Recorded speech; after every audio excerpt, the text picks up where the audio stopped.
Welcome back to This Week, where we talk with Republicans and reformers working to defend freedom and bring accountability back to California.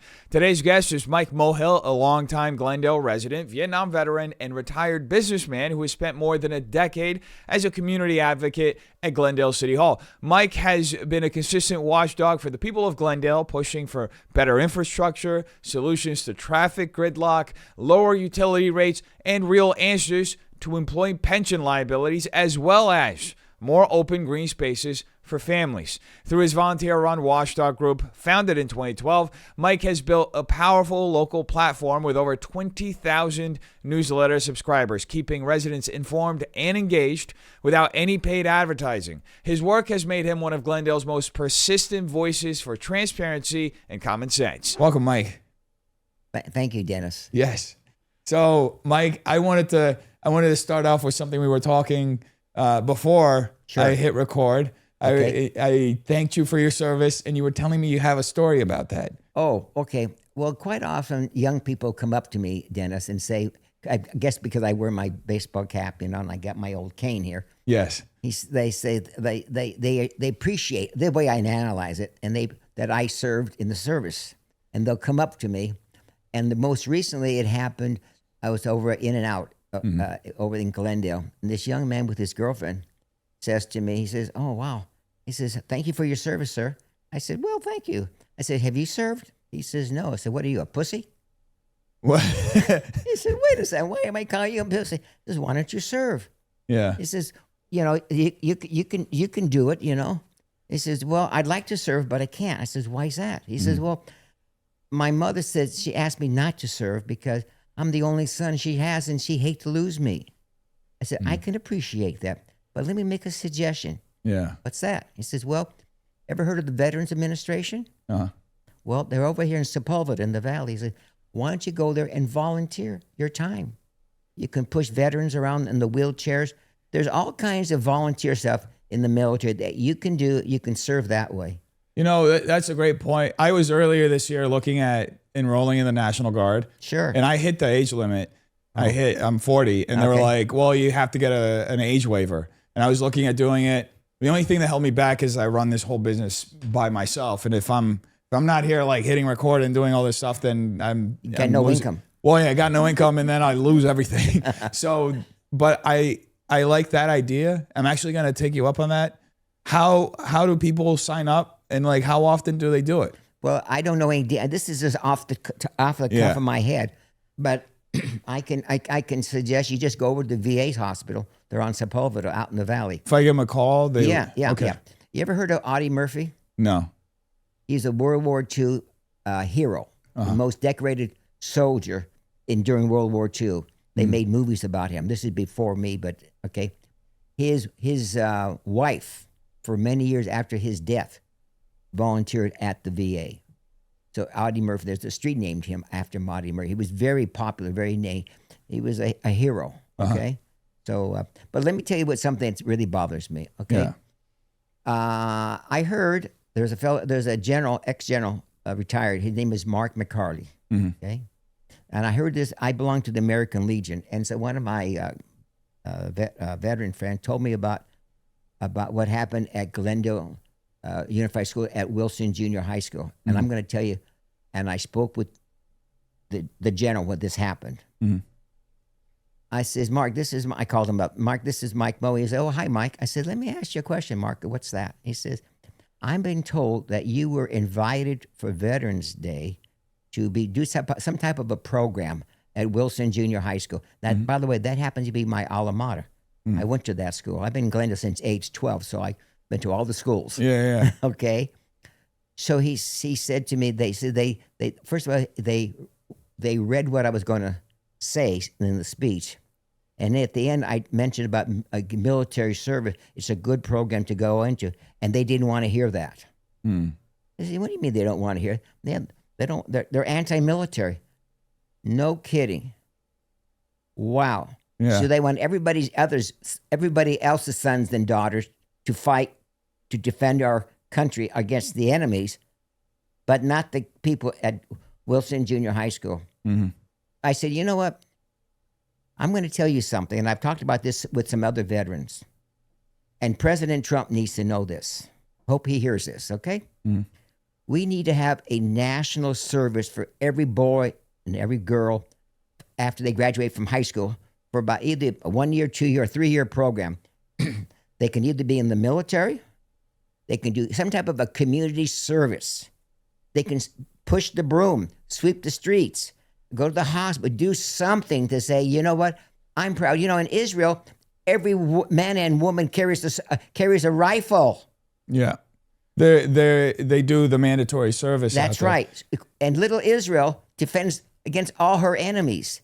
Here we are in America, we have millions of people, but nobody appreciates. And I think what we need to do is have a national service. We used to have what they call the draft. Yeah. Okay. They got rid of that. And everybody served for one reason. Okay. Not anymore. So everybody, you know, it's very nice to be arrogant. Yeah. But if you haven't served and you haven't lost a friend who died in action, anyway, that's my pitch. No, I think it's what you're touching on is a great point. And we were kind of discussing some of this earlier. We've kind of lost an understanding culturally of what service means. That's right. Right? And we see that reflected in politics. We see so many politicians that are just there serving themselves. You see the Nancy Pelosi's of the world that are enriching themselves off of insider trading. And yes. So many politicians that are just on this, are treating politics like a career path instead of service for the people. And I think that we were talking about this in the sense of having ROTC programs in schools. Bring that back. Bring that back. I agree with that 100%. And I think that we just have to, you know, part of the culture war has been to push back against these poisonous narratives, the Marxist narratives, right? Yes. But I think one aspect of it has to be, you know, providing training this younger generation to come in and actually be prepared to serve the country and build a country, because that's what made America great. And that's what still makes it great, because it's still there. There's still a lot of people that serve this country, you know, and bleed for this country. But it feels like the overwhelming culture is constantly pulling people away from that. You know, let me say this. I found this out recently, kind of like, but people who volunteer for the service, they're like a third generation of the family being involved. In the 4 years that Biden was in office, military recruitment went way down. Then they went woke. Yeah, they demoralized the whole. No soldier wanted to be a soldier. Now that we have a new commander in chief, guess what? Enlistment is up. Yeah, enlistment is up. And I remember during the pandemic, this black man was an ex-soldier. Came to my house. He worked for Spectrum, and he told me that he left the military because it went woke. It went DEI, and he's a black man. I says, I mean, I believe we should promote based on merit. I agree. Not because of your sexuality, the color of your skin, none of that stuff. Yeah. I mean, poor me. Listen, poor Mike. You know, I have a crooked body. I'm old. I'm forgetting stuff. But I'm still fighting. I'm still doing things. I'm a known person in the city of Glendale. Yeah. I never say poor me. I'm a short guy. I'm a short, bald guy. Yeah. I don't even have any hair, but I have to wear my baseball cap. Gotta get cold. Yeah, I get it. Well, you touched on something that was interesting that we were also discussing earlier, and I do want to get to your, you know, Glendale, how you got involved there. Sure. But I think it's important that we mention this, because I think it's a very strategic. There's a very strategic reason behind the weakening of our military and these institutions, which are traditionally male institutions. Okay. Which traditionally prepare young men to serve. Like but I never think that way. Yeah. I just think of Mike. Yeah. I don't have any alternative motive. Yeah. Well, I just see the military as a great way to learn discipline. Yes. To learn self-reliance. Yep. To learn how to work in a group at the same time. Yep.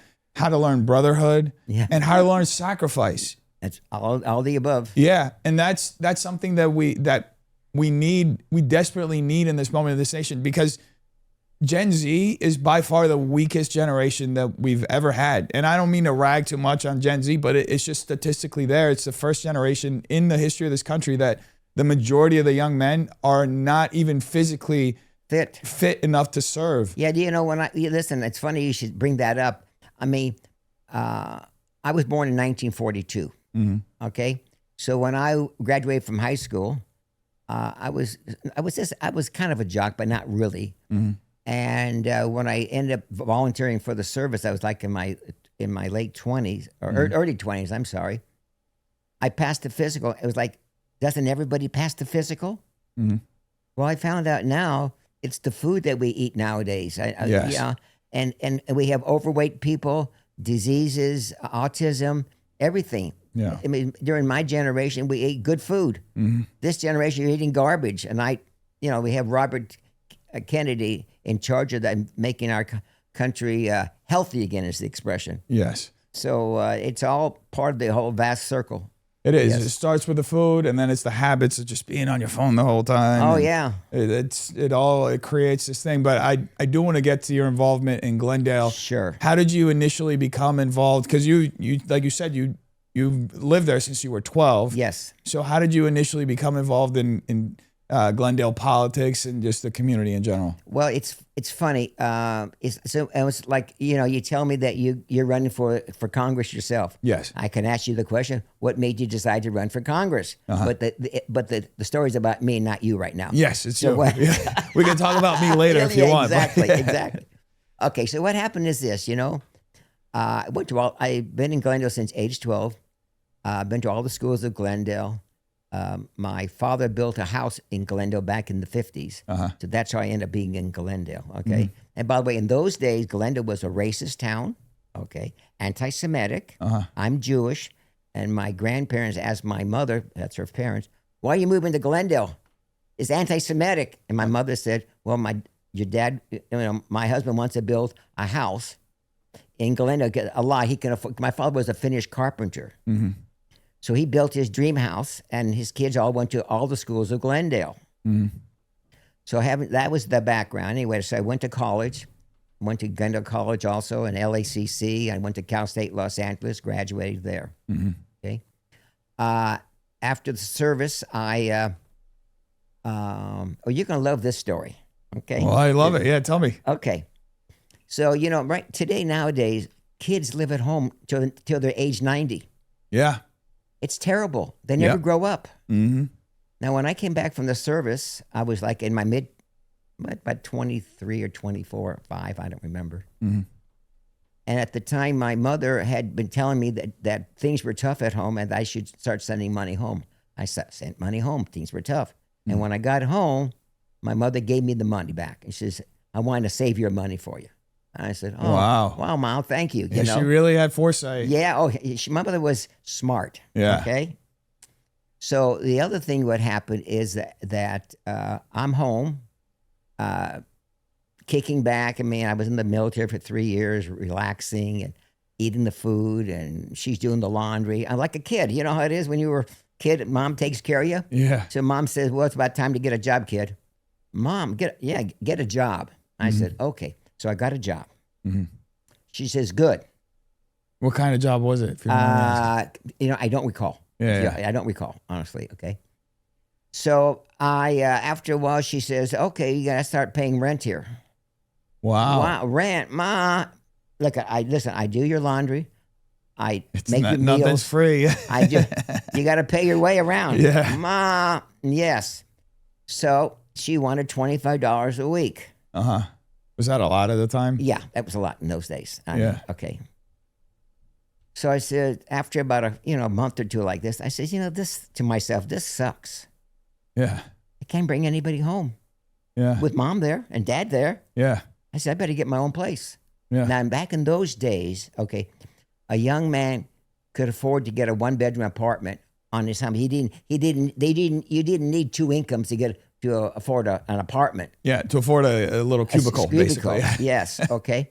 So I was on my own, and I started dating, and I met my wife, and got married a year later, and so forth. Yeah, So, well, that's beautiful. but then I came. Oh, so the story is, and got married in 1970. In 1977, I asked my wife, where do you want to live, in the mountains or at the ocean? She said, I like the mountains. Well, she's from New York. I'm from Glendale. Yeah. I said, well, there's Glendale. She says, okay. So we looked around and we found a house in Glen Oaks Canyon. Been there since 1977. Wow. So about 1978, thereabouts, they're in the process of passing this law called the Indigenous Tree Ordinance, meaning that if you own any oak trees or sycamore trees on your property, you can't cut it down. And what's the logic around that? They want to protect indigenous trees. Gotcha. So it's like you have to go to the city and ask permission that any tree branch that's bigger than 2 inches, you have to get permission from the city. Mm-hmm. What's this? In those days, I paid $100,000 for my home, and now the government is telling me how I can manage my trees. Yeah. This is nonsense. So I went down to City Hall and became an activist. That's what got me down there. Back in 77? Well, probably like 78, 79. Okay. And I was never an activist. I like everybody else. I didn't care about government. I liked government. I wasn't as far as voting. Just ordinary thing. But I got in 2000, and I think it was 9 or 10. This is when all this thing happened. I went down to activists in Glendale, and there's a fellow by the name of Barry Allen. Says to me, he says, Mike, he says, why don't you run as a spoiler candidate? Mm-hmm. And what does that mean? Well, and know that we got to get rid of John Draymond, who later became a convicted felon.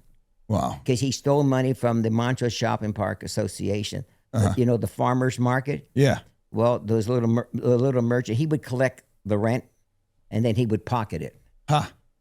He's a nice Jewish boy like myself, by the way. So, crooks come in all colors and creeds and religions, you name it. Yeah. So I want to get rid of him and Dave Weaver. Mm-hmm. So although I didn't win, John Draymond ended up going to jail, a convicted felon, and I did my job. Because you helped expose it during the campaign. Right. Interesting. And there's a fellow, an Armenian guy by the name of Rafi Manoukian. Okay.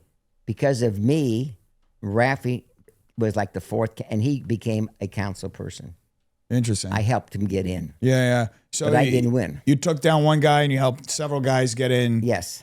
Yeah, that's interesting. It's like basically team sports in politics. Yes. Yeah. Yes. So, and I had Herbert Milano, who's an activist. He was my campaign manager. And we worked together. Then as time went on, we went our separate ways. I'm too outspoken, and Herbert Milano is just the opposite. Yeah. I'll say, do this, do that. Mr. Milano would say, let me make a suggestion. I said, bullshit with suggestion. Do it. Yeah. So we don't agree on stuff. Yeah. So that's what got me involved. That's what got you into Glendale politics. Yes. And I didn't win, but I continued going to city council meeting. In the meantime, we had a newspaper called the Glendale News Press. Back in those days, the News Press was a newspaper that was published every day. And on Saturdays, they had a cartoonist. And he would make cartoons of what was going on at City Hall. And several of those cartoons included yours truly, Mike Mohill. Wow. You still have them? The cartoons? Yeah, I have a couple of them, and I had other things. One of my favorite ones is we have a councilman by the name of Ara Najarian. Yeah. Okay. Councilman Ara Najarian, who I call, he's a rhino today, but that's another story. You can ask me about him, okay? But he and the convicted felon, John Draymond, okay? I went before the city council. I think the year was 2009, 12. Don't keep me on dates. Yeah. And you know where the Armenian Museum is being built in Glendale on Colorado and Brand, that area? Yeah. Okay. I went before the council and I said, Councilman Najarian, Armenians like soccer, don't they? Mm-hmm. Councilman Quintero, Latinos like soccer, don't they? Mm. Yes. Najarian gets up and says, point of order, Mohill's a racist. What? Well, I'm a racist, okay? I said, I apologize. I don't mean to be a racist. Yeah. And they went back and forth. And this conversation went back and forth. And I'm just saying, all I want is to get junior soccer field for the kids. So that's the point that you were going to about building a junior soccer field. And they just jumped to... That I'm a racist. To attack you before you even made your point. Yes, more or less. So that Saturday wild. in the newspaper, Yeah. Glendale newspaper, they had a picture. Uh-huh. It shows Councilman Najarian. Yeah. And what's his name? John Draymond. Mm-hmm. They're kicking the soccer ball, and Mohill is the soccer ball. Wow. And the caption up above says, "Hey fellas, what about the First Amendment? Free speech." Free right? speech, yeah. That was one of several cartoons of me. Mm-hmm. It's funny that the newspaper, unfortunately, had their financial problems. Mm-hmm. It was later on sold to the LA Times, and now they're independent. Okay, Yeah. so they're owned by a smaller company. Mm-hmm. But I miss the old days where they used to have a cartoon of what went on in the city. Forget about Mike Mohill. It could be even you, Dennis. It can be anybody who's going on. And like right now, what's going on with the parking lots and high-rise buildings in Glendale. Oh, I've heard about that. We can get to that too. Yeah, well, okay. Well, there's a woman by the name of Beth Brooks. Uh-huh. She talked about, and there's Patrick Murphy. Uh-huh. Okay. And all these other people, these activists. Okay. Mm-hmm. So that's what got me started. So Patrick Murphy and Beth had a play in you getting started with the newsletter or getting started with just Glendale politics? No.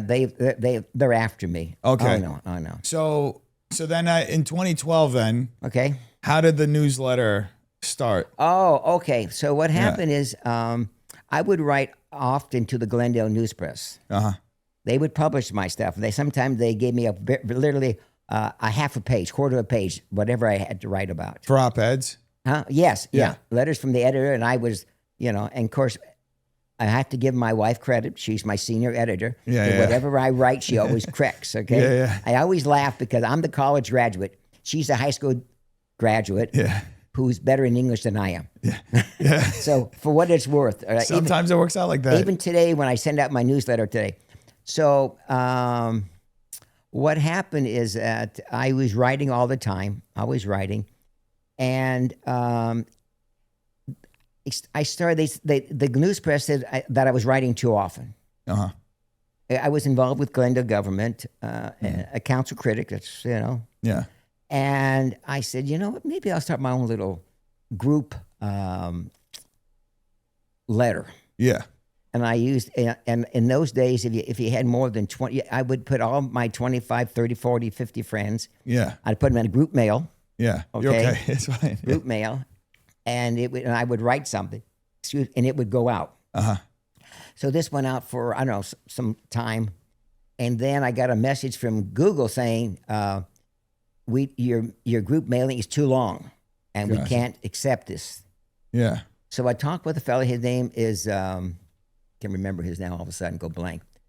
And Frank Gallo was his name. I said, Frank, I don't know what to do. I'm not into technology. Mm-hmm. He says, Mike, you ought to join this group, this internet service called GoDaddy. Uh-huh. It costs you money, but, So I looked into it, and for X amount of dollars, they do mass mailing. Yeah. So I started, my newsletter initially was nothing but text. Uh-huh. And then from text, I started learning how to use pictures. Then I got a banner. I never had a banner before. Yeah.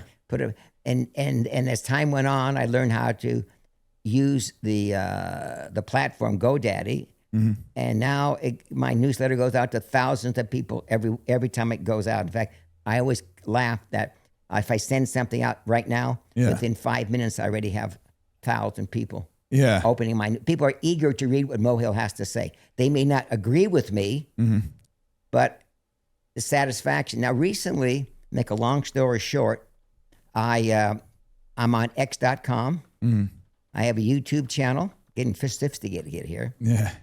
And I've been asking for donations because it's been costing me about $4,000 a year out of my own pocket. To run the newsletter. Yeah, yeah. And I do it as a hobby. You know, I don't smoke, I don't drink, I don't go on wild vacations. Yeah. So, it keeps me busy, keeps me off the street. And I'm, here I am at age 83 still fighting the fight, and my brain works half the time, but everything else, who knows what. So that's me. Well, you're doing great, Mike. And I think what you just described is how you built through your involvement in government, your activism, you built yourself a platform where you can now advocate for these issues locally. Yes. And it's something that is uniquely American, and also something that is truly important right now, especially when you see just how, and I'm going to make this a little political, but the Democrat machine has infiltrated all of our academic and our news institutions. Yes. You turn on most news, it's a one-sided narrative. Yes. So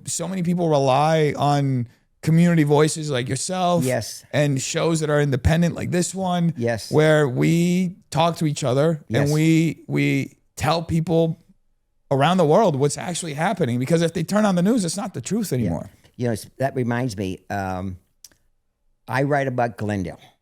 Okay, and anything I write about has to, I don't care what it is, I tell anybody that if you want to add something, write something about Glendale, write about Glendale. Don't write about Illinois. Don't write about the State Department. Don't write about the United Nations or Germany.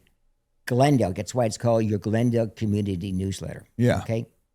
Well, little things changed recently. What happened is the fellow by the name of Charlie Kirk, as you know, was murdered. Okay? Now, I knew of him. I'm 83. He's 31 years of age. Yeah. He's enough old to me, enough to be one of my. If I had great kids, he'd be one of my grandchildren, right? Okay. Yeah. So I got to learn who he was. Okay, and I went to the rally they had in Glendale about 10 days ago. Yeah. And I ended up writing something. It was called Glendale City Vigil, something like that. And I got a lot of people reading it, but a lot of people were angry at me. Yeah. Because I took the position that Charlie Kirk was a martyr, and George Floyd was not. And I talked about how George Floyd, when he was, I'd rather use the word passed away. Yeah. There was riots on the streets. Yeah. When Kirk passes away, people are singing songs, prayers, going to churches. And just the opposite. Yeah. Well, I found it very interesting. I got several letters from people saying they thought I was horrible, and so I have to. Now I have to write about George Floyd and Charlie, and I really don't want to. Don't want to write about them, because why? It's not Glendale. Yeah, you want to focus on community issues. I want to talk about. Right now we have the thing with pensions. We have issues of high-rise buildings. They want to take parking lots. Yeah. And make them multi-complex with 30% low-income housing. Yeah. And they want to destroy single-family residential neighborhood. The politician want to destroy the American dream. Yeah. They want us all to live in apartments, and not own them. Yeah. No, they don't want a condo or a townhouse. They want you to live in an apartment. You're always paying rent. Yes. That's part of the communist Marxist thing. It's like you own nothing. That's right. Everything belongs to the state. You are a servant to the state. I do want to just to close on that Charlie Kirk thing. It's sure. I understand because you just want to focus on Glendale. Yes. I think, and you made a very astute observation, which was shared by a lot of people online, the difference between how both sides mourned, basically. Yes. One side rioted and caused billions of dollars in damage. The other side just did prayers and came together in songs. And it's a valid observation. And the fact that you got as much pushback as you did, and you actually, before we even started, you were reading some of them. Some Yes. really nasty. Oh, they call emails. they use 4-letter words. Oh yeah, very very nasty. And I you mean, know what? And I'm going to put those 4-letter words in my newsletter. Yeah, you should. I do. I mean, I encourage people to write me. Just don't use 4-letter words. Yeah. But give me your. In fact, in my previous newsletter, someone had written me, and I said to them, listen, rather than saying I don't like you, tell me why you don't like me, and I'll put you in my newsletter, and it'll be read by thousands of people. Yeah. Thousands. I don't mean 100. I mean thousands. Yeah. And if you want to get your message out, this is where you go. Well, guess what? I got a whole bunch of mail from these people who ended up hating Charlie Kirk. Yeah. And I'm going to put them all in my newsletter. I think you should, because it's, sunlight is the best disinfectant, That's as true. the saying goes. Yeah, yes. And I think unfortunately fortunately we get to see the rot, the cultural rot that's happening. Unfortunately, it's happening. And I think it goes to show it's part of the reason why what happened to him in the first place. It's a breakdown of civil discourse. Yes. And, the moment that we're unable to have conversations, that's where things start escalating. So, yeah, I think people, to be able to threaten or say nasty things to somebody anonymously is very easy. Yes. People wouldn't say that in person, right? It's just I don't know. I just don't like the direction that we're going with as far as conversation, and I don't like the breakdown of civility. Well, perhaps if everybody became more patriotic, that is true. They would think twice before they open their mouth and engage. And accept that God in their heart too. That's right. Yeah. Yeah. I do want to go back. You started talking about some issues affecting Glendale. Sure. That issue specifically that you mentioned with parking garages and multifamily developments. Yes. That's a serious issue that's happening. Yes. And it's going to completely change the neighborhood. Glendale right now, for anybody who's watching and doesn't know what Glendale looks like, Glendale is a very quaint, very Americana. I would say, like, when you think of like a 1950s Los Angeles, what you see in movies, you think of Glendale now. That's how it still looks. Like the homes, the beautiful homes, and they're gonna tear all that down to build all these developments and not have parking garages. Well, it's well, you're almost right there, Dennis. Yeah. Okay. So correct me. Yeah. Okay, sure. Okay. Look, I used to live in Hollywood, over there on Vermont and Hillhurst, so I know this area before I became a homeowner.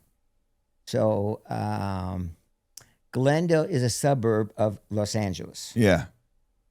I remember when Glendale had about 80,000 people. Now we have double that and a little bit more, anywhere between 180 to 200,000 people. Yeah. And they, back in, I don't know, about 10 years ago, the state of California pushed to have multiple housing. So Glendale did their share. If you go in Glendale right now, down Central Avenue, you see all these box apartments. Yeah. Okay. The ugly as you can, nothing pretty about them. Okay. Yeah. Well, we have a lot of apartments. Okay. And that's where all the development was supposed to be. And they called it the Downtown Pacific Plan. That was between Glen Oaks Boulevard to the north and the south to Colorado, then east and west Brand and Central. It wasn't supposed to be up where Glendale College is. And that's what they want to do now. There are parking lots by Glendale College, excuse me, and they want to take those lots and make them apartments, multiple housing, 300, 400 units, 5 and 7 story high. Well, people in that neighborhood, people move to Glendale because they don't want to live in a city. Yeah. They want to be in a city, but not in like Los Angeles. Yeah. They want a small town. Glendale was always considered small town LA. It feels like a suburb in any part of America. Yes. Okay. But it has that LA feel to it. Yeah. And so, and we have people like Councilman Dan Brotman, Artie Kasakian, and Ellen Asacha. They're the woke liberals on city council. On Glendale City In Council. Glendale City Council. Yes. I'm jumping back. But back in the old days when I ran for city council, It was all nonpartisan Yeah. local elections. Now it's partisan. It's terrible. Okay, and Sacramento is trying to run cities, the small cities, and we have to fight back. How would you feel? Okay, now Dennis, you live in a house or an apartment? I live in an apartment. Okay, fine. Yeah. A lot of people. I was there too. Yeah. Now, do you want to live in an apartment all your life, or is your dream one day to live in the suburb in a single family home? Oh no, 100%. I want to have a home. I used to live in a home before I moved into an apartment. I want to have the backyard so my dogs can run around. Exactly. Okay. So how would you feel? You spend $100,000. Of course, nowadays it costs you $1 million to get. 1.3 million minimum. Yeah. Okay. And then your neighbor decides to sell his land. Yeah. To a developer, and he puts up a 4-story building. It's next no to good. And you got a neighbor looking down on your exactly. And then they started this thing called ADUs, accessory dwelling units. Yeah. Where you can take a garage, convert it into a 1-bedroom apartment. Yeah. You can go ahead, and if you have some land if you have enough land where you are, you can take part of your property and put an ADU there. Well, all that does is what? Creates more density. Yeah. No parking. So you have more cars on the street. And we're living like animals. Yeah. And I'm saying, we don't have to live why not spread out? California has millions of acres of land. Yeah. If you find Glendale is too dense for you, go someplace else. Yeah. Where is it written that Glendale has to have another 400,000 people? Well, I agree with you 100%. I think that the logic that politicians have is they want to raise the amount that they are making in taxes. They want to. It all comes down to money. They want to have more control of our lives, and they control the purse. So Well, unfortunately, in the state of California, it's the progressive liberal Democrats who are in charge. Yeah. If you have any complaints about state of Glendale or any place, look at Sacramento and who you elect. Yeah. There's an old expression: you get the government you so deserve. Yeah. So, look in Glendale, for example, Mr. Broadman is the Green New Deal guy. Okay.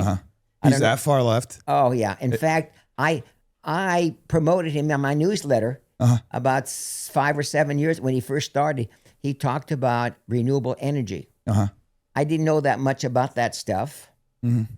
So I invited him to write in my newsletter. I said, hey, Dan, I write a newsletter, goes out to thousands of people. You can get your message out. He says, okay.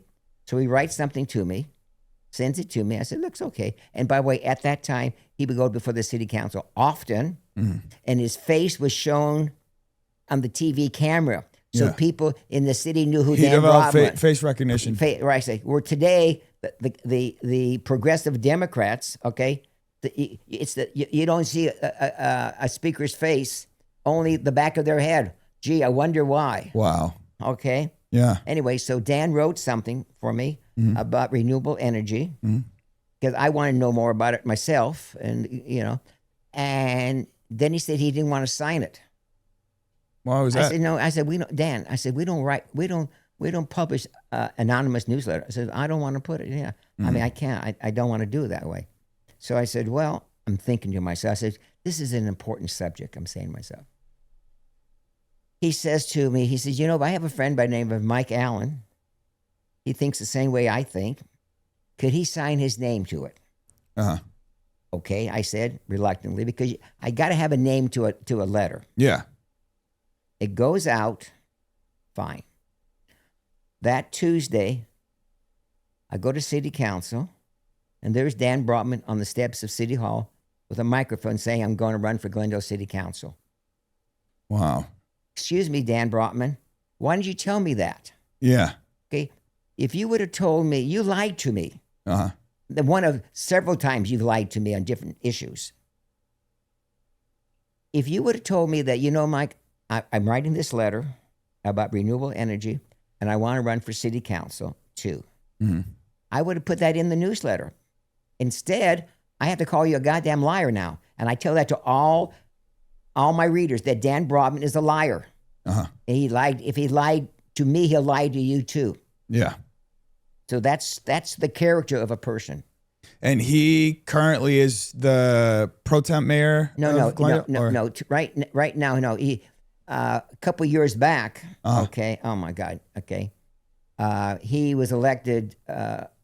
He did get elected at city council, and he did eventually become a quote unquote the mayor. It's rotational. Yeah, it's 1 year. Yeah. 12 months. And during that period, after a few months, I started calling him Dictator Dan. How do you like that? Well, let me put it. I gave him a military uniform. People think he looked like Hitler. I said, no. Hitler had a mustache. Dan doesn't. And Hitler didn't wear glasses. Okay. But he looks like a military. Okay. He was a military guy, yeah. Yeah. And so his nickname in Glendale is Dictator Dan. Okay. Then after he was the council person, we had a woman. Her name is Ellen Asatrian. Very arrogant woman. All about women's rights. Yeah. But yet, when she ran for city council, and they asked her, "Can you define what a woman is?" She couldn't. Wow. Yeah, could not define. It's like that. I hate to get political, but at the national level, there's and I can never remember her name. She's a black woman. She was appointed to the Supreme Court. Ketanji Brown Jackson. Yeah, sorry, that's the tongue twister for me. No, I get it. Okay, you got it.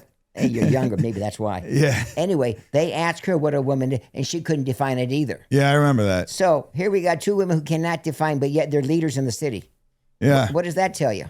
Strange. So after her, anyway, she pushed herself, changed the law to become the mayor. Because she didn't think it was possible to be a mayor within the first 4 years. Okay? So she pushed and was very arrogant, and make a long story short, she became the mayor. So I gave her the title, Tyrant Ellen Assange, and I gave her a uniform too. Wow. So these are, okay, now these are both. And they're both progressive Democrats. Far left progressive. Oh, yeah. So, I mean, you started describing how some of their policy is leading to the breakdown of Glendale. Is there anything else? I know there's an energy crisis going on with the city. Like the prices keep going up. Well, what happened? Everything was fine to Dan Brotman, Alan, and Artie Kasakian. Yeah. Oh, by the way, speaking about Artie Kasakian, I helped him get elected through my newsletter. Wow. He had to do his own thing. Back when he was running, it's ironic, but this goes back about 5 years ago. He was running. One of the candidates was Councilman Vartan Garpetian, who's on council right now today. Yeah. Okay. He's a good councilman. Today at the time, Vartan was a Democrat. Gotcha. But he's a Republican now. Yeah, it was like myself. 2000 was the last time I voted for a Democrat. It was Al Gore, and I became Republican. I saw the expression is I saw the light. Yeah. Okay. Yeah.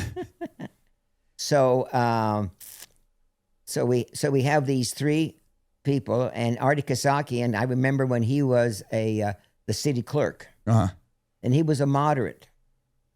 So when he decided to run for city council, I indirectly cannot go out and endorse anybody because I try and be neutral in my newsletter because it goes out to both sides of the aisle.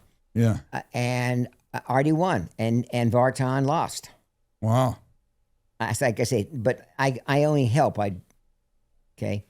And then it's been about 5 years ago that Vartan ran again, and he won. And I helped. When I say I help, is that I give them ink to people know who he is, okay? Mm-hmm. And I give him, he gets his message out. I mean, it's like any newspaper, you know? But at the same time, I try and be fair and balanced. Mm-hmm. Listen, any council person can write something to me, and I put it in the newsletter. Yeah. In this last newsletter that was about Charlie Kirk, okay? I reached out to Artie Kasakian. Artie and I have a relationship, even though we disagree with each other nowadays. Yeah. I can pick up the phone and say, Artie, this is Mike. He says, yes, Mike. Mm-hmm. Last time, one of our last conversations we had up in Montreux, he says, Mike, don't call me woke. Really? Why? Did he say why? Didn't like the word. He doesn't like the word. Well, it's funny. I mean, they are technically, they're woke. Well, that's what they call it, and they say, and that's, this word is being used by, the left hates it. Mm-hmm. But they call everybody what? Racist? They call them Nazis. Hitler, Nazis. Fascists. Did I miss a word? No, there's a lot more too. Yeah. Okay. And then you wonder why young people go out and kill people. Yeah, and they're writing those same words in the bullets that they're using, which is terrible. It's terrible. Yeah. And they're the one that are giving the message. The news media. I blame the news media, mainstream media. Yeah. For the problems we have today. Listen, they covered up Joe Biden for 4 years. That he was a senile old man. Here I am at 83. Yeah. I don't need an auto pen to sign something. Yeah. They covered him up. They did. Yeah. It really is. It's a great disservice that the media has been doing to not only this country, but what is going to be left for our children, right? Because they're gonna. Excuse me, Dennis. You told me you're 40. You're the children. I am, but Mike, I talk about this a lot with people who are my age, around my age. Sure. The thing is that right now there's a great awakening happening, right? Good, I hope so. But I see this as our last stand. That's right. We have to turn something around now, because if it's not turned around, I'm not going to be around to fight that war. If there is a civil war, it's going to be my grandchildren and my great-grandchildren. You're going to be around. I'm sorry to tell you this. You think it's going to be that fast? Yeah, I won't be here. I have about 10. I'm 83. I hope I make it for 10 more years. 93. My wife says, please more. Yeah. Pardon me. The reason why is I always thought it would be, it wouldn't happen because the cultural forces that I'm seeing, it's something that's definitely happening fast. Yes. But I see it as a natural progression generation by generation. Yes, there is a huge collapse with Gen Z specifically. We kind of talked about some of that. But I see just some of the cultural forces at play, like the subversion that China's doing, the increase in Islam in like certain areas of the country, that scares me. The radical Muslims, they're going to have this guy Mondami in New York. Can you imagine a radical Muslim? Yeah. Defund the police department. Oh yeah. Going to give you free food, free transportation, and he may just win. Yeah. And there's an old expression: you get the government you so deserve. So everybody can be moved. Those conservatives in that town will be moving down to Florida. They will. And you see it in areas like I was looking today in Dearborn, Michigan. Terrible. Just been, I mean, they're having prayer calls at 5 a.m., which is against the city ordinance. 5 times a day they pray. 5 times a day. And the city council will do nothing about it. And I understand the police department has in Arabic the badges, yes. In Arabic. So that's part of the reason why I was under the assumption that it wouldn't happen in my lifetime. I would think it would take 2 to 3 generations. So that's why I say my grandchildren and my great-grandchildren will unfortunately have to fight this war if we don't do something now. I think we're going to... But you think it'll be faster? I think we're going to have a civil war against the Muslims. And it's hard to say because, America is believing in, freedom of religion. Yeah. It's founded on that. One of the First Amendment free speech founded a religion. Unfortunately, we because we're an open society. Okay, we allow all kinds of religions into this country. Yeah, but one religion believes it's either our way or the byway. Yeah, and so and the thing about what they do strategically, they're smart people. Yeah, they'll impregnate their women who have 4, 5, and 10 babies. They don't go to work. The Christians who go to work every day pay the taxes for those women to stay home to have 5 babies. Yeah. And their population is mushrooming. It is. And you see it happening. I mean, all you have to do to see what the trajectory is to look at 2 different parts of the world. I would say England and France. That's right. Are one step away from where we could be in a decade. That's right. And then you look at Iran, and the playbook is Iran, because Iran back in the 70s, They had the Shah. Yes. They were a relatively secular, liberal society. And we took him out. United States helped get rid of the Shah. And we brought in Anakoni Kakameni, was his name, you know. Yeah. Well, the whole thing too was the communists and the Islamic Brotherhood got together, overthrew the government there, and then the Islamic they had like a separate Islamic revolution where they killed all the communists and created the theocracy that they have now. That's right. And they did that at a tipping point, statistical tipping point. So there's two specifically with a Muslim population. From what I've seen, it's 5%. Once it gets to 5%, then they start taking over like the cultural institutions, the political institutions, which is what's happening in Dearborn and other places in Minnesota. And then once you hit 30%, that's where you start seeing what happened in Iran, right? And like France is at like 8 or 9% now for the whole country. Okay. England is at about the same rate. The thing that's concerning with them is that for locals like natives in England and in France, they have an annual natality rate or birth rate of like 1.7 and 1.8. Once it falls below 1.9, it's irreversible. They're not repeating. They're not reproducing their own. Exactly. It's statistically irreversible under 1.9. Okay. No population in the world has ever recovered from that. What the Muslims have in those countries is 8.1. That's right. So England by 2040 is going to be majority Muslim.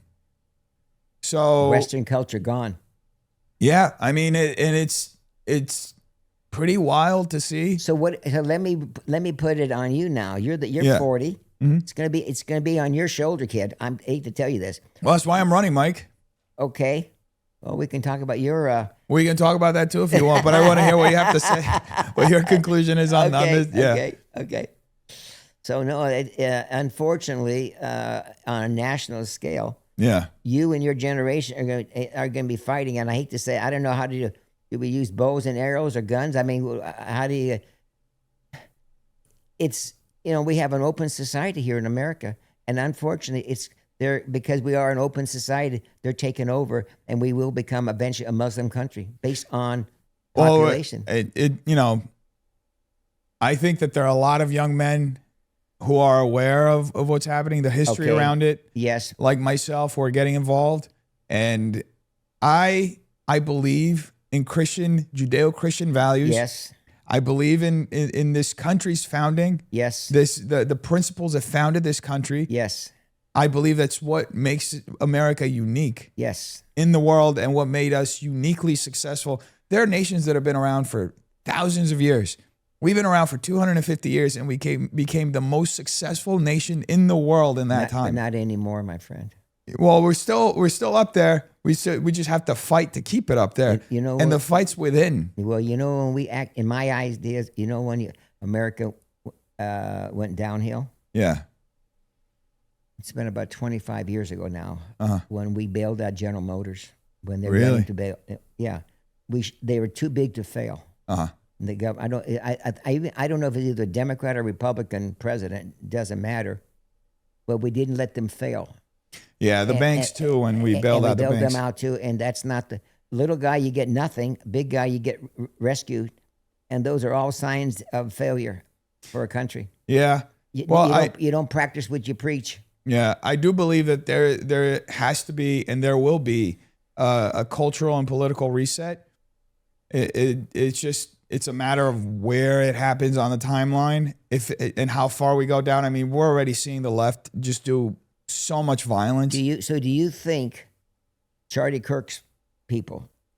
They call it Gen Z. That's Gen Z. Yeah, that's a big part of his audience. Okay, well, if they become, say, conservative, but he makes them. On Instagram, I watched a lot of talking of Charlie Kirk, what he said about interviewing people and how he spoke with the kids on colleges. Yeah. He was an amazing man. He was. And he had brilliant memory. Yeah. I remember him interviewing this young man who was English major at a prestigious college. Yeah. And he says, have you read Jane Eyre? And he says, who's Jane Eyre?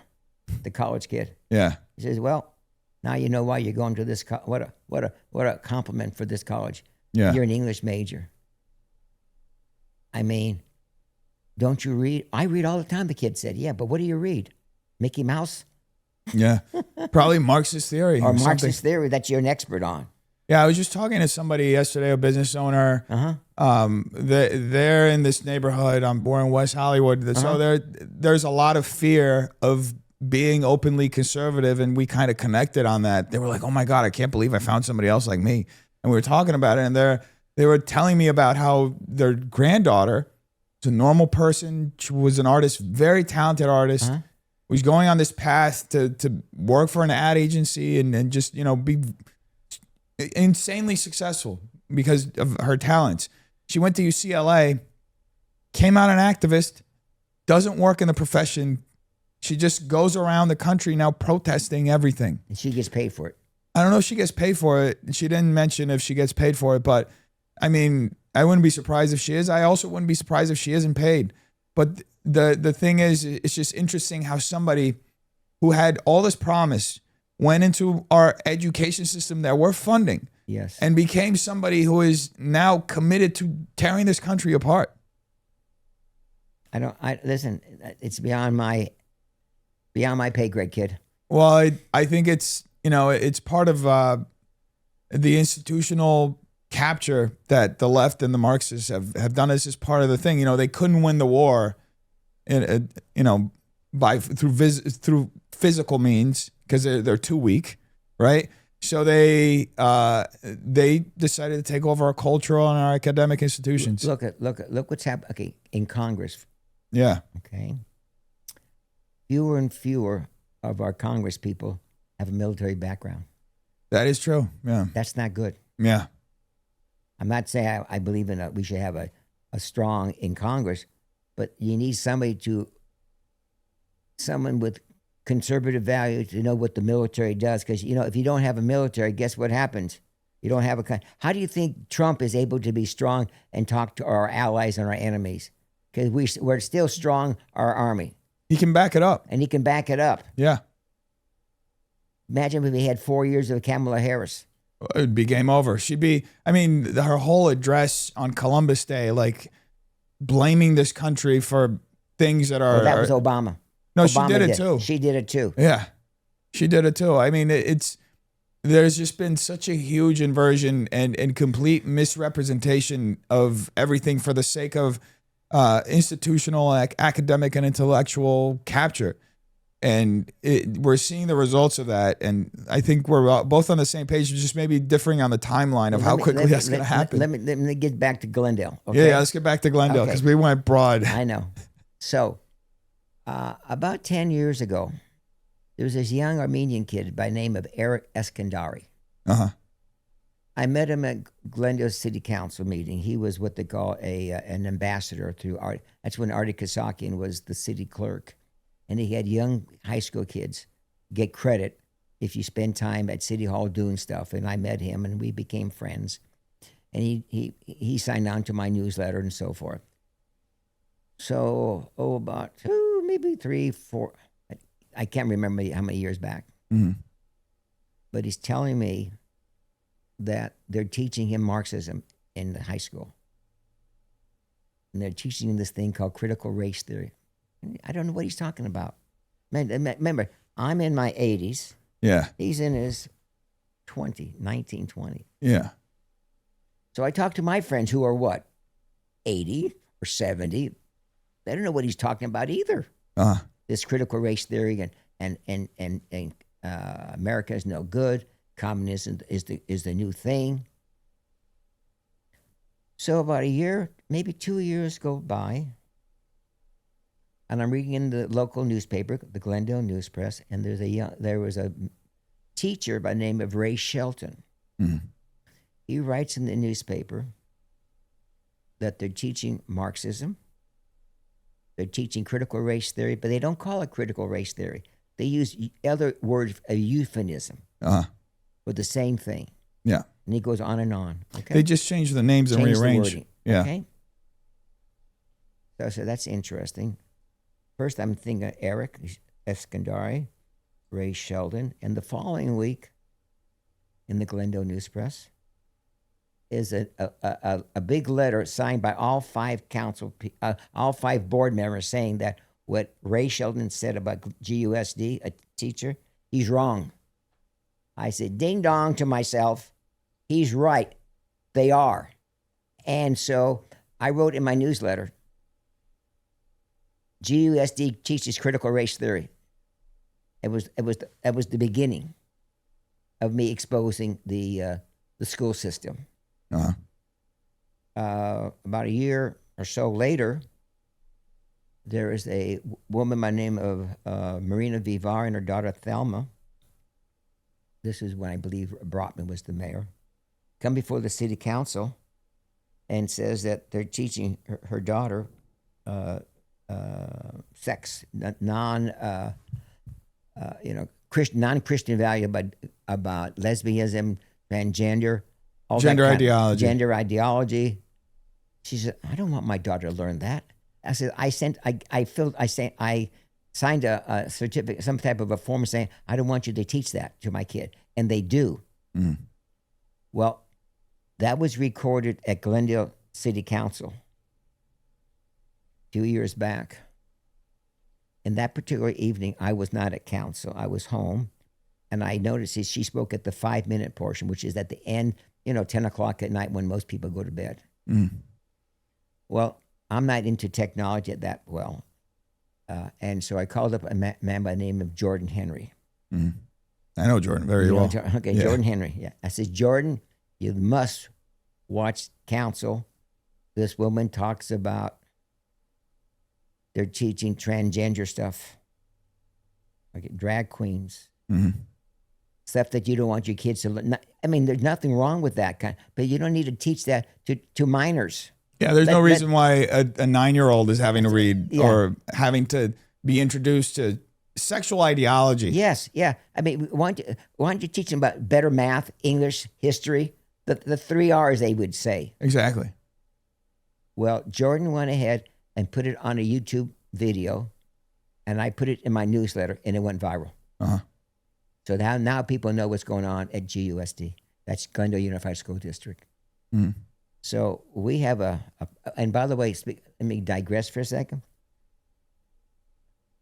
Everybody thinks that Glendale has a good school district, good school performance. And you know what? They're right. We are great. Now, I had Ray Shelton, who I mentioned earlier, teacher. I said, Ray, we're talking about Glendale Unified School District. I got this thing from in the mail from the teachers union saying that, hey, the school is going to start the next year, this coming week or so, and we're all here for you. All the teacher union, paid for by the teachers union, this flyer. I said, Ray, would you care to write something about this? He said, sure, Mike. So Ray's pretty smart, and within a day or two, he writes me something. In it, he says the following, which is interesting. Oh, and let me digress for a second, okay? Mm-hmm. Oh, it's been about a year ago now, I think. At a Glendale City Council meeting, I'm sitting next to Ray. This young lady, must be in her 20s, comes up to Ray and says, hi, Mr. Sheldon. Mm-hmm. Wow, I was impressed. I says, was Mr. Sheldon, was he a good teacher? Oh my God, he was the best. Mm. He was the most patient, most understanding. Everybody loved Mr. Sheldon. Thank you. Okay, haven't said that. So now I asked Ray to write something. Mm. And he says the following. He says, you know what? Glendale is good school system for one main reason. What's that? The Armenians, the Asians, and the Jews. What do they all have in common? Their parents believe in education. Mm-hmm. So if Johnny can't read, write, math, they get a tutor. Mm-hmm. They have family value. They have intact families. Yeah. There's a father at home. Yeah. So when the kid gets after school, he goes home to a mom and a dad. Yeah. So he's encouraged to do well in school. Mm. Unfortunately, not all blacks and not all brown, they don't. Statistically, yeah. Statistically, so what happens is the Asians, the Armenians, and the Jews raise the level of the school. So if you didn't have that three group, it'd be like everybody else. So we're not great. It comes down to It's family values. Family values. Yeah. And one more thing, I get in Glendale again. Okay. Yeah. We love to say how great our how safe Glendale is. We have a great police department. And because we have a great police department, that's why Glendale's safe. I said, bullshit. That's not the reason. Guess why? It's the people who make Glendale safe. Yeah. Is those darn Armenians, Asians, and Jews. They don't do robbery, burglary, break-ins. They do white-collar crime, but they don't do the bad. I want to add to that because that's a great point in the sense that what you're describing is a community structure. Yes.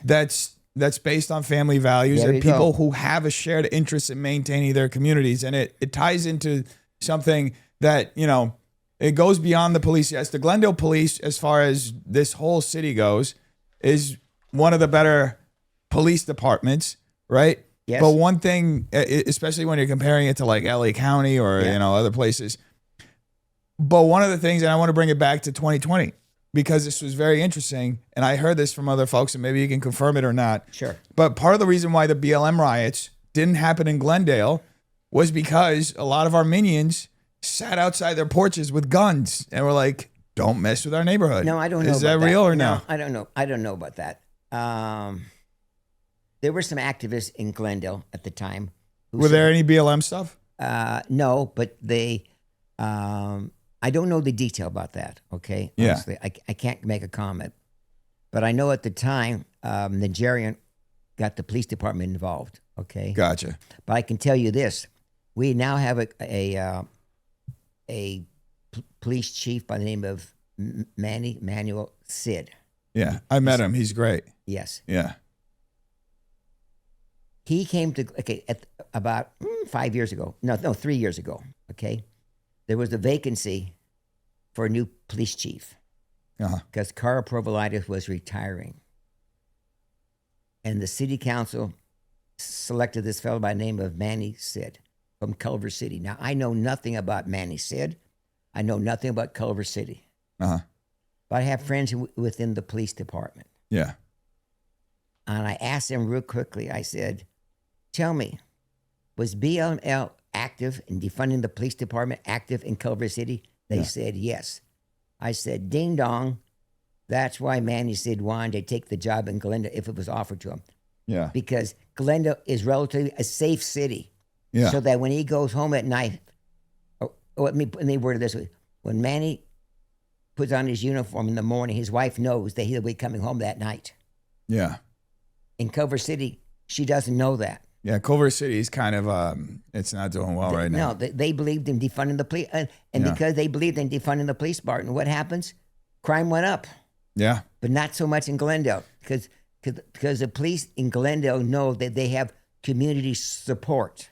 And the homeless situation in Culver City is also really bad. I was just driving through there the other day. I was like, man, I was driving through it to get to the highway, and under this overpass, it was just like maybe the 20, 30 people living under the overpass on both sides, and the left lane taken over by tents and shopping carts, and it just turned into a one-lane road. You don't see that in Glendale. We moved I don't know the details of it, but all I know is somehow our police department make them move to go to Los Angeles, where they came from. Yeah. So listen, Glendale is a conservative, safe town. That's why people want to live in Glendale. Yeah. And that they pay more money for rent. But the politicians in Sacramento, the woke liberal Democrats, want to destroy Glendale. It's a symbolic. It's the same reason why they want to destroy the OC, because it's literally a sore spot. That it's a proof of concept of how failed their leadership is and how Republican ideas work, how family values, everything that opposes them works.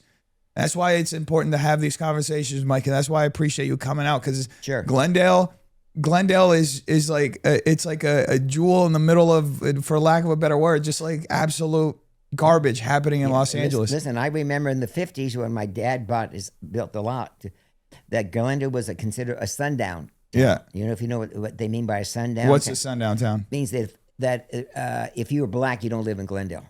We make it difficult for you. Okay? I didn't know about that till I'm naive. I didn't know anything about that. Yeah. But we've come a long way since then. But the progressive liberal Democrats always bring up the sundown. Well, you know what? That was then. What are we today? Glendale's not a racist town.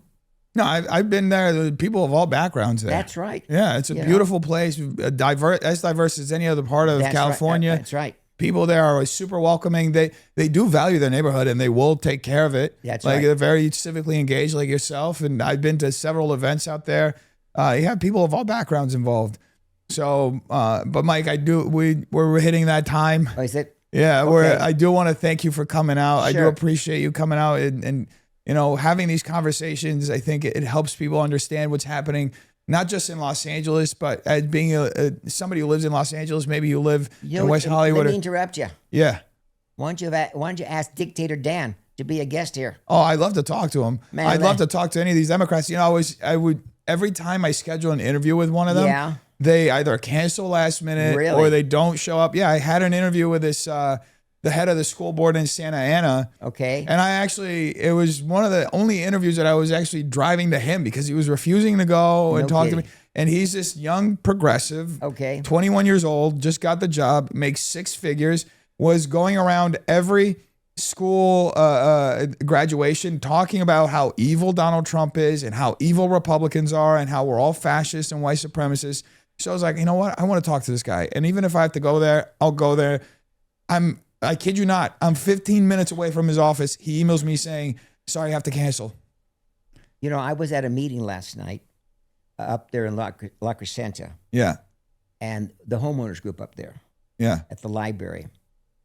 And they're concerned about turning these parking lots into multiple housing, apartments, so forth. Yeah.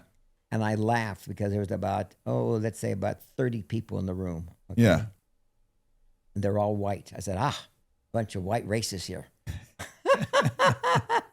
Well, that's how a Democrat would see it. Yeah. Yeah. Oh, Mike. But some are Jewish. Yeah. Some are non-Jewish. Some are Armenian. Some are non-Armenians. Well, I'm Latino and I look white. You never know. That's right. Hablo español. No. Mike, let's do the following. I want to make sure I get this in. If people want to find you, if they want to follow you online, if they want to subscribe to your newsletter, how can they do that? Look into that camera, your camera, and tell them right here, this one right here. Okay. Oh, that camera there. Yes, okay. This one. Tell them how they can find you online, where you're at on X and on Instagram, and all how that good stuff, huh? All that good stuff. I want to make sure that people can find you. Okay, if you want to subscribe to my newsletter, you can write me mjmohill. That's Michael Jack Mohill @gmail.com. I'm also on Instagram. X is Mohill News. And that's spelled, how do you spell Mohill? Mohill, then New. And then I also have a YouTube channel. I post some of my stuff on myself, but I go before the city council and other people also. So I'm proud to say we have the biggest readership of the news in the city of Glendale. Perfect. That's amazing. Well, Mike, I really appreciate all the work you do. The kind of community activism you do and the awareness you bring to all these situations, it's what is going to save our state. It's what's going to save Glendale, this kind of community engagement, because a lot of people focus on the federal, the national level, but we can't forget that politics is from the bottom up. That's right. So we can't forget our towns. We can't let these folks, the DSAs take over all of our city councils or What's DSA? Democrat Socialists of America. Oh, okay. Yeah. New word. The socialists, the socialist Democrats. We can't let these communists take over our town and just run everything to the ground. So thank you so much for all the work that you do. Thank you. I'm honored to be asked to my opinion. Yeah, well, you know a lot, and I think there are a lot of young people take from his example. Mike is retired. He served his country, and he's still serving. So you're welcome. Thank you so much, Mike. You're welcome.